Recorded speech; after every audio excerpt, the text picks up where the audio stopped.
في الفيديو ده هتكلم عن أكتر الحاجات اللي أثرت فيا واتعلمت منها في 2025. بجد السنة دي كانت من أصعب السنين اللي مرت عليا في حياتي، ومن أكتر السنين اللي اتعلمت منها حاجات فعلا فادتني. فاتفرج على الفيديو للآخر لعل تستفاد حاجة وتغير مفهومك عن الدنيا اللي احنا عايشين فيها دي. وأهلا بيك، وحشتوني جدا جدا جدا. أنا عارف إن أنا بقالي فترة كبيرة ما بصورش، أسبوع تقريبا، ودي بالنسبة لي فترة كبيرة على فكرة. وده بسبب ان انا كنت بطور في الاضاءة وجبت كاميرا تانية غير اللي انا كنت بصور فيها. يعني انت مش هتعرف الفرق ده الا لو انت متابعني. فخلص الفيديو ده كده للاخر، وابقى لف لفة على القناة كده هتستفاد جدا، يعني ده لو انت بتسمعني على اليوتيوب. وخليني اتكلم عن اول حاجة اثرت فيا ويمكن غيرت حياتي 180 درجة، وهي وفاة جدي أبو والدي الله يرحمه. وده لأن أنا ما كنتش شايل مسؤولية كبيرة قد اللي أنا موجود فيها دلوقتي، وحتى الالتزام يعني في وجوده، يعني ربنا يرحمه. وكنت أنا غصب عني بلتزم بمواعيد، بشغل، بأي حاجة. وبعد وفاته طبعا يعني حصل لي ضغوطات كبيرة جدا جدا، سواء عائلية أو مادية أو مهنية، وحتى اجتماعيا ودراسيا كمان. من ناحية المسؤولية اللي أنا ما كنتش شايل هم شغل، ولا حتى شايل هم مصاريف أنا الشخصية.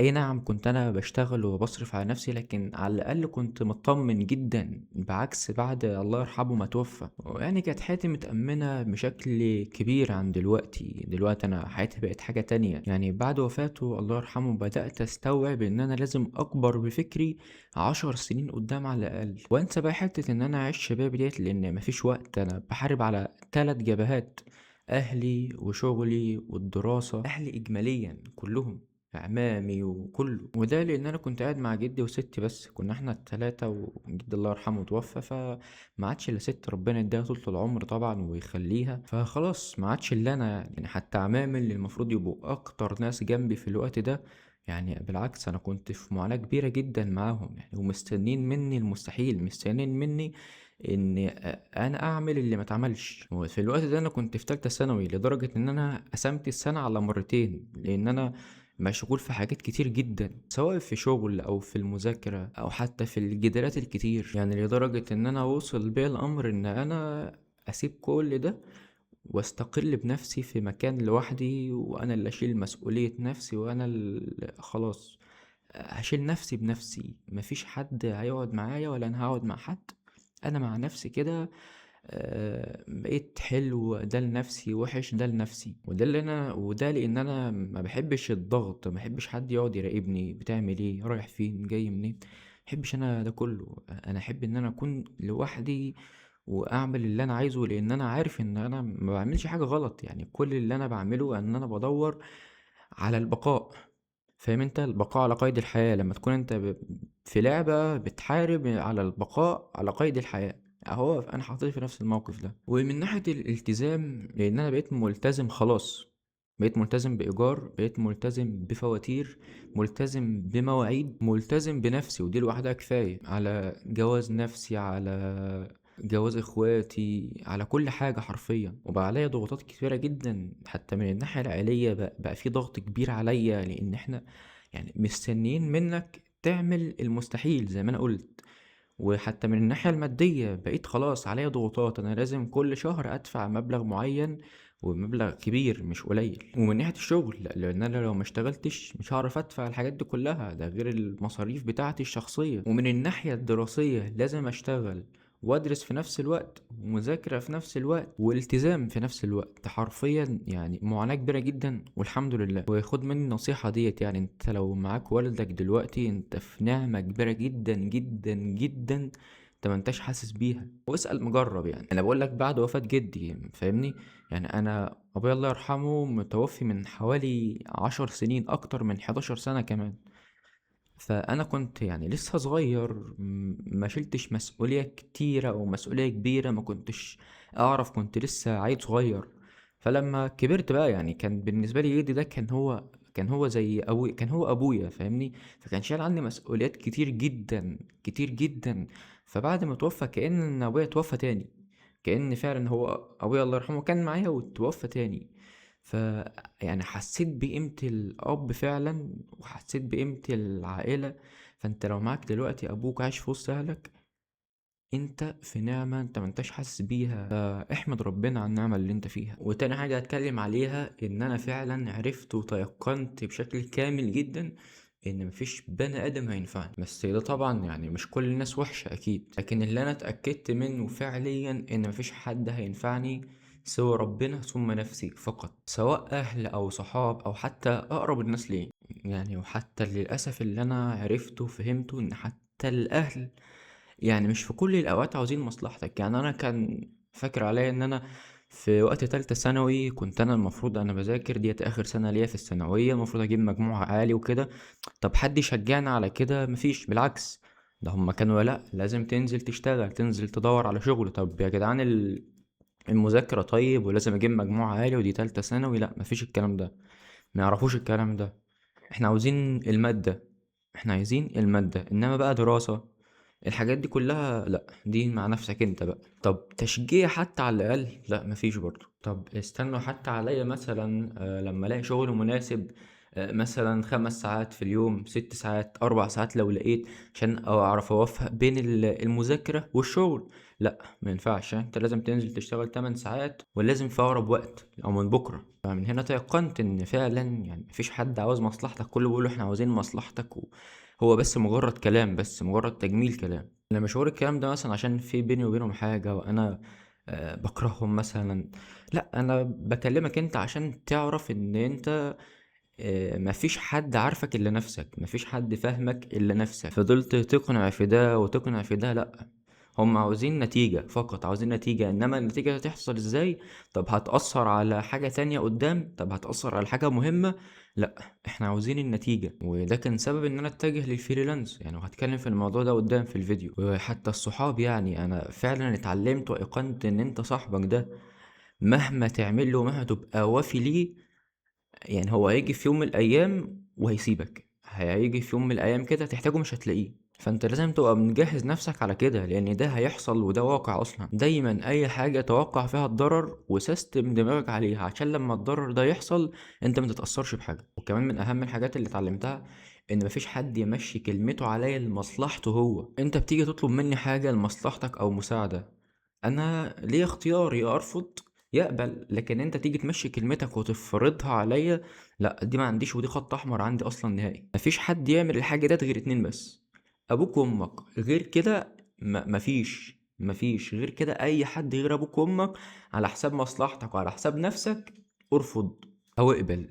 لكن ان هو يمشي كلامه عليك لحساب مصلحته او يفرض حاجه عليك، لا. ان لو حد فرض كلمته عليك غير ابوك وامك يبقى انت كده معلش في الكلمه، انت ما عندكش شخصيه. واخيرا النصيحه اللي انا هديها لك من الفقره التانية ديت، خليك عارف ومتيقن جدا ان مفيش حد في الكون ده هينفعك غير ربنا سبحانه وتعالى ونفسك. لا ابوك هينفعك ولا امك ولا عيلتك ولا اصحابك ولا حتى اقرب الناس ليك. ودايما بص قدام، شوف الحاجه اللي انت هتعملها النهارده مثلا هتضرك في قدام. عرفت تتجنبها يبقى انت كده عملت الصح، ما عرفتش يبقى حاول على قد الامكان انك تقلل الضرر وتقلل منها.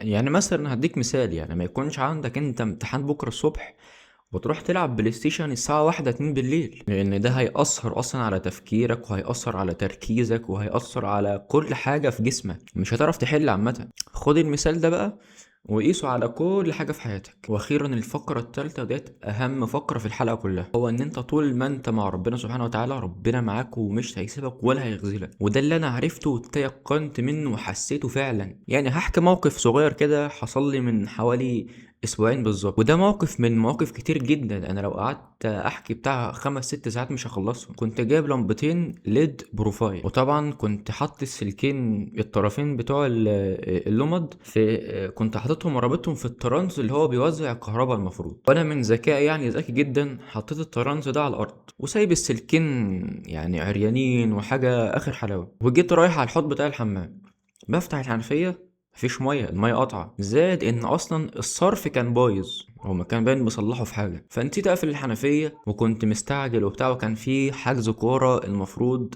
ورايح خلاص، فلبست ونزلت ومشيت سايب البتاع على الارض، الترنز والسلك عريان والميه ايه عارفاها مفتوحه، يعني الميه لو جت وانا ما اعرفش ان الصرف مقفول، خلاص الميه هتنزل على الارض وهتعوم البيت. حط الشنطه على كتفي وجيت طالع على الملعب عشان خلاص هنلعب، الوقت قرب. فجاه جه واحد قال لنا احنا واخدين الساعه اللي انتوا حاجزينها ديت اصلا من بدري، احنا مثبتينها.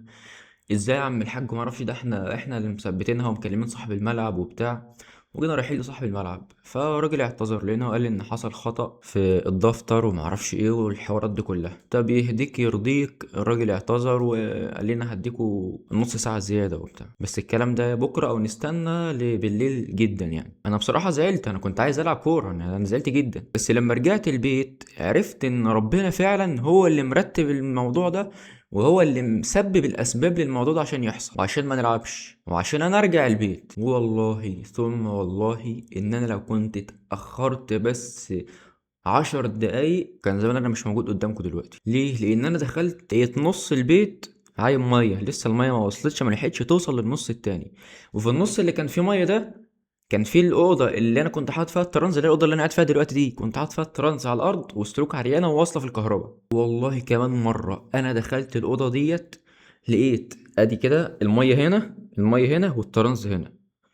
كان فاضل شويه الميه تيجي كده خلاص وصلت كهرباء في البيت كله، اي حد هيدوس على الارض بالسلامه هيشيط. جيت قافل الحنفيه وسحب الميه وشال الفيشه، وقعدت احمد ربنا. انا عمري في حياتي طول ما انا عايش ان شاء الله ما هنسى الموقف ده، وهفضل احمد ربنا سبحانه وتعالى عليه ما حقيقي. لان ربنا لو ما كانش يسبب الاسباب ديت كان زمان العبد الفقير لله دلوقتي مش موجود. انا كنت كاره فعلا ان انا ما العبش كوره، اللي هو ازاي انا خلاص غيرت وبتاع وجاهز ان انا ادخل خلاص العب، وكنت كاره الموضوع. فلما جيت وشفت الكلام ده افتكرت الآية الكريمة اللي بتقول وعسى أن تكرهوا شيئا وهو خير لكم، وعسى أن تحبوا شيئا وهو شر لكم.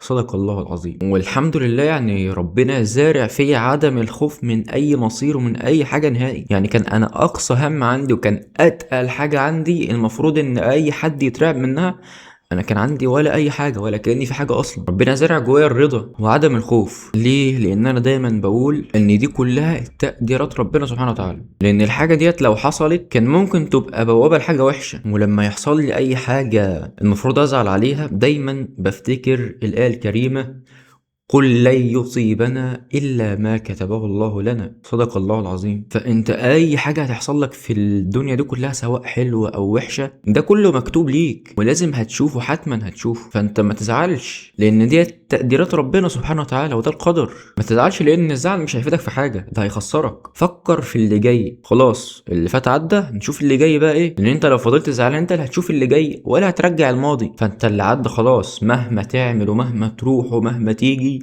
عمرك ما هتعرف ترجع دقيقة واحدة. ولو فضلت زعلان انت مش هتشوف اللي قدام ولا هتحسن حاجة من حياتك اصلا قدام. فانت في كلا الحالتين خسران. فتعمل ايه؟ تتوضى وتصلي ركعتين كده بنية صافية وبخشوع، وطول في القراءة على قد ما تقدر يعني، وادعي ربنا انه يأجرك على اللي فات، على الماضي الوحش اللي فات، ويوفقك في اللي جاي. ده اللي انا اتعلمته، دي من اكتر واحسن الحاجات اللي انا عمري في حياتي ما هنساها، ودي اسمن ما املك دلوقتي. وهو ان خليك دايما مصاحب ربنا سبحانه وتعالى. احكي له على اي حاجه، فضفض، قول له يا رب انا تعبان، انا محتاجك، مفيش الا انت، يا رب سبب لي اسباب النجاح. وفضفض لربنا وعيط، خليك متيقن بنسبه 1000000% ان ربنا هيستجيب دعائك. ولو انت بعيد عن ربنا جاهد نفسك، خلاص انا عزمت ان انا خلاص هتوب وهرجع. طيب رجعت قعدت يوم يومين ملتزم ورجعت انتكست تاني، كل ما يحصل لك انتكاسه افتكر دايما الايه الكريمه اللي بتقول ويريد الله ان يتوب عليكم ويريد الذين يتبعون الشهوات أن تميلوا ميلا عظيما يريد الله أن يخفف عنكم وخلق الإنسان ضعيفا. صدق الله العظيم. طب لو حسيت بقنوط، اللي هو يا عم أنا أذنبت كتير وعملت كتير يعني ماليش نفس أو مكسوف مثلا، افتكر دايما الآية الكريمة اللي بتقول قل يا عبادي الذين أسرفوا على أنفسهم لا تقنطوا من رحمة الله إن الله يغفر الذنوب جميعا. بما إن السنة اللي عدت ديت 2025 السنة وحشها أكتر من حلوها، وكان في مشاكل كتير جدا، وسبحان الله ده كان عندي ولا أي حاجة ولا كأني في حاجة حصلت أصلا. ليه؟ لأن أنا في صحبة مع ربنا سبحانه وتعالى. دايما حاسس بالونس وحاسس ان ربنا حاميني من اي حاجة، ودايما حاسس بالصحبة. وده ليه؟ لان انا بلجأ لربنا فقط في اي حاجة في حياتي، بدي ربنا سبحانه وتعالى بقلب صافي واسعى بقى واشتغل واعمل، فبلاقي بفضل ربنا سبحانه وتعالى الحاجة ديت متيسرة ليا ومتسهلة ليا جدا. واخيرا نصيحة الفقرة الثالثة، ان انت ما تطلبش غير من ربنا سبحانه وتعالى، ودايما نلجأ لله سبحانه وتعالى في المشاكل. وكل ما تحس بتحسين في حياتك احمد ربنا واشكره، ليه؟ عشان يزيدك. وافتكر دايما الآية الكريمة اللي بتقول إن الله لا يغير ما بقوم حتى يغيروا ما بأنفسهم، فابدأ بنفسك. والفقرة الرابعة وهي الحياة المهنية. كنت أنا في أول السنة عادي شغال في شركة إكسسوار سوكريت، وأنا حكيت الكلام ده في الفيديو الأولاني. كنت بقبض حوالي 3000، يعني حاجات هايفة جدا. فلما جدي توفى الله يرحمه سبت الشغل وخلاص، أنا عايز أركز على الدراسة. فلما لقيت بقى في ضغط من أهلي، طب إيه أنا لو رجعت أشتغل يعني هشتغل 8 ساعات 9 ساعات، فأنا هسيب الدراسة أصلا، يعني ممكن أطلع من المدرسة كمان لأن هفشل فيها. وكمان من اتجاه تاني إن أنا ما كنتش حابب ان حد يمشي كلامه عليا مثلا. هو مش كبر ولا حاجه، لا، انت ممكن يبقى في مدير يبقى يوجهك صح، وزي صاحبك يوجهك صح ويقول لك الصح من الغلط. وفي مدير تاني ممكن يتكبر عليك ويبقى شايف نفسه عليك، هو انا مدير، انا فوقك هنا.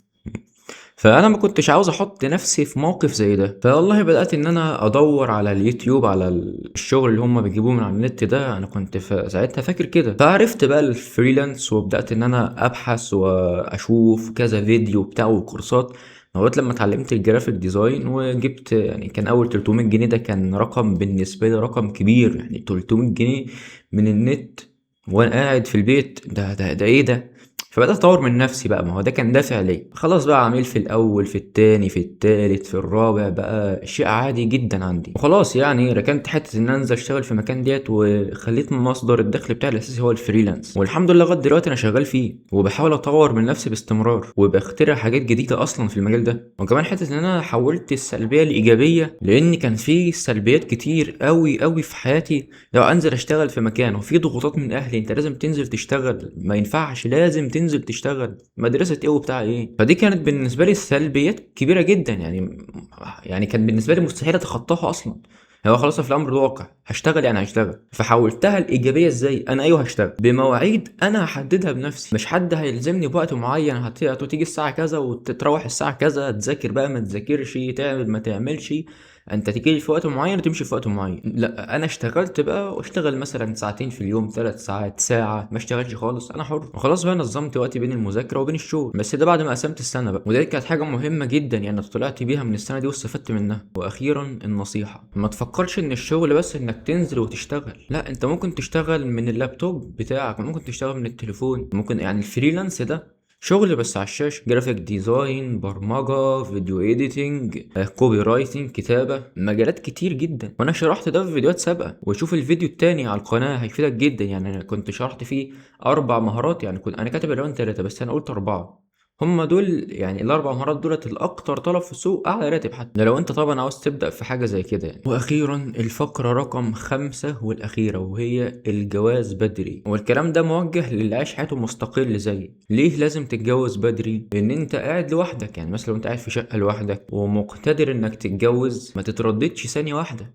أنت خلاص بقيت جاهز ماديا، ولو أنت جاهز بدنيا ومعنويا ودينيا، توكل على الله. لو انت عندك 18 سنة، لو انت عندك 20 سنة، توكل على الله، ما تستناش. اتجوز يا صاحبي، الفتن كترت. الا مثلا لو انت عاوز تشتري عربية، مثلا عاوز تشتري شقة، عاوز تشتري حاجات عالية كتير، انت عمرك ما تعرف تعمل ده وانت متجوز. يعني ممكن في ناس كتير تعملها، بس يعني اغلبية الناس، يا عم انا اركز مع اولادي، اطفالي، مراتي، اشيل مسؤوليتهم بس لو انت في دماغك اهداف كبيره جدا جدا، يعني اعملها الاول. انا كده بصراحه، يعني انا عايز اعمل كده. يعني حته الجواز دي مثلا لما اكون عندي 23 24 سنه، انا دلوقتي عندي 20، فانا لسه في حاجات كتير قوي كبيره جدا عاوز اعملها. مش عايز اي حاجه بقى تقف قدامي، لا جواز ولا غير جواز، لان انا ممكن اقصر مع مراتي، ممكن اقصر مع اولادي مثلا. هو يا انا ياثر في ده، ياثر في ده، ياثر في شغلي، ياثر في بيتي. فاللي مش موجود معايا دلوقتي ايه؟ مراتي. فخلاص بقى اجل الموضوع ده، خلص اهدافك واتجوز. واخيرا النصيحة بقى، ما تخليش اي حاجة تقف قدام اهدافك، دوس يا ريس وزود بنزين على الاخر، لان زي ما انا قلت لك مفيش حد هينفعك. وبس كده انا خلصت. فانت لو انت وصلت هنا فانت اكيد استفدت، يعني اللي خلاك توصل هنا فانت اكيد مستفاد من الموضوع. فحط رايك واعمل اشتراك واكتب كومنت كده، اي حاجة في دماغك اكتبها، اكتب اي حاجة في دماغك. واستودعكم الله الذي لا تضيع ودائعه. وسبحانك اللهم وبحمدك، اشهد ان لا اله الا انت، وأشهد أن محمدا عبدك ورسولك. سلام.